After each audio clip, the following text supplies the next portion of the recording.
मैंने अभी ब्रिगेडियर हारिस खान नवाज, अब एक सेकंड मिस्टर हारिस नवाज साहब, मैं आ रही हूँ सर, बारी बारी से आ रहे हैं ना सबके पास, एक साथ बोलेंगे तो कोई नहीं सुन पाएगा आपकी बात।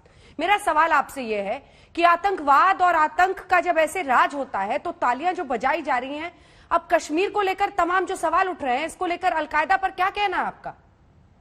देखें, आपको प्रॉब्लम ये है सबसे बड़ी कि क्योंकि वहाँ तालिबान आए हैं, उन्होंने एक पॉलिसी अनाउंस की है कि वो अपनी सरजमीन किसी के खिलाफ इस्तेमाल नहीं करने देंगे। आपको प्रॉब्लम ये कि आपकी रॉ की इन्वेस्टमेंट, आपकी गवर्नमेंट की इन्वेस्टमेंट जो अफगानिस्तान में, वो सारी ज़ाया हो गई। आपके कनेक्शन खत्म हो गए। ना वह तहरीक तालिबान को आप सपोर्ट करेंगे, ना दाइश को करेंगे, और जिसकी वजह से पाकिस्तान में अमन होगा। हमें ये खुशी आप लोग लश्कर जैश पालते रहेंगे इन सबको? अगर अफगानिस्तान में अमन होगा तो सर, आप लोग लश्कर जैश इन सबको पालते रहेंगे यूं ही? आपको लेबर के साथ रहना ही नहीं आता। You are the most hostile and आपको सवाल, इनको आवाज नहीं जा रही क्या? आवाज जा रही है ब्रिगेडियर नवाज, ब्रिगेडियर नवाज, पाकिस्तान को कश्मीर, ब्रिगेडियर नवाज, आपको आवाज जा रही है? आप लश्कर और जैश इन सबको यूं ही पालते रहेंगे? वो अब आपको सारे मार रहे हैं और आप उनके पीछे पड़े हुए हैं। इसलिए ये बात ना करें। कश्मीर ना कश्मीरी आपके, और ना मुसलमान, जो मुसलमानों को हम लिंचिंग करते हैं, जो डंडे मार मार के गरीबों को मारते हैं, मस्जिदें गिरा देते हैं, ये आपको क्या मुसलमानों को ख्याल करते हैं? ब्रिगेडियर नवाज, मैंने बड़ी बातें आप लश्कर और जैश को यूं ही पालते रहेंगे? प्रॉब्लम नहीं है। मुझे तो लगा था कम से कम वहां की सेना वालों में थोड़ी सी हिम्मत होगी, वरना आप ऐसे भागते नहीं मेरे सवाल से ही भाग खड़े हो रहे हैं आप। वरना सामना कीजिए ना मिस्टर नवाज। आपके सवाल है, लश्कर और जैश को यूं ही पालते रहेंगे? लश्कर और जैश को यूं ही पालते रहेंगे? आगे मूव करें। आपने सब जवाब दीजिए ना। बचा हुआ कि सारी इन्वेस्टमेंट आया हुई आपकी, ये वजह। लश्कर एंड जैश को यूं ही पालते रहेंगे? आपकी सारी इन्वेस्टमेंट जो है वो इंडियन गवर्नमेंट की, भाग गए ब्रिगेडियर पाकिस्तान की सेना के सवाल से ही भाग गए। ये तो इनकी हालत है, डॉक्टर समीर बहुत देर से हाथ उठाए हुए फिर आपके 2 जहाज गिरा दिए, आपके पायलट को लश्कर जैश ब्रिगेडियर इत्यादि शांत हो जाएं। तो सवाल से ही भाग रहे हैं सर, इनसे क्या? अंजना जी, जरा ब्रिगेडियर साहब,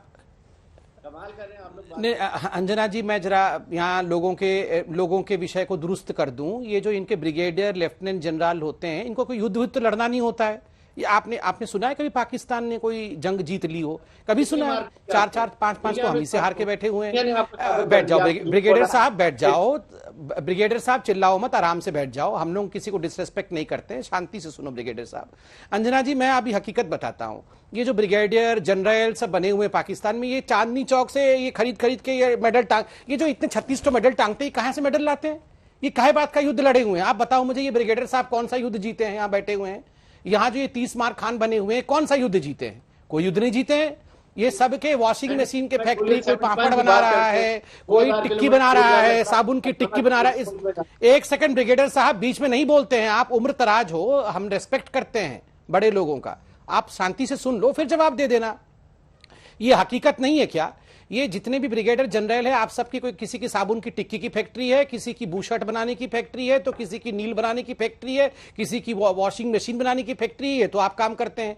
युद्ध तो आप लड़ नहीं सकते हैं। अब डिपेंड कर रहे तालिबान आपके लिए युद्ध लड़ेगा।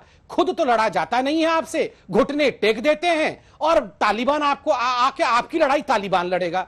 देखिए, एक बात याद रखिए, अभी 4 दिन पहले इन्हीं तालिबानियों से आपकी लड़ाई हुई थी। आपके 2 जवानों को मार दिया था तालिबानियों ने, टीटीपी वालों ने, तहरीके तालिबान पाकिस्तान ने, और आपने रिटेलिएट करके उन 4 को मारा था वहां। आप बताइए, लड़ाई तो हमसे लड़ने से पहले आपके साथ शुरू हो गई है।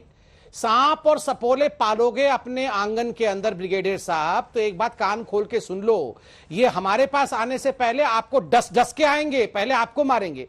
अंजना जी, अभी 7 दिन पहले ये 9 चीनी और कुछ पाकिस्तानियों को, जो ये सीपेक पे काम कर रहे थे ना, इन तालिबानियों ने घेर के मार दिया था, जान से मार दिया था। तब इनके ISI के चीफ भागे थे हाथ जोड़ के, माफ कर दो जी, शी जिनपिंग जी हमें माफ कर दो। चाइना गए थे माफी मांगने के लिए। ये क्या चाइना, ये क्या लड़ेंगे कश्मीर के लिए? ये तो खुद पाकिस्तान के खिलाफ ही लड़ रहे हैं। ये जो TTP है, तारीखे तालिबान पाकिस्तान, 2014 में पेशावर में जो बॉम्ब ब्लास्ट हुआ था, जिसमें छोटे छोटे बच्चों के चीथड़े उड़ गए थे, पाकिस्तान के माएं रो रही थी। आप बताइए किसका काम था? ये तालिबान का ही काम था। ये आतंकवाद को पालेंगे। परवेज मुशर्रफ क्या कह रहे थे?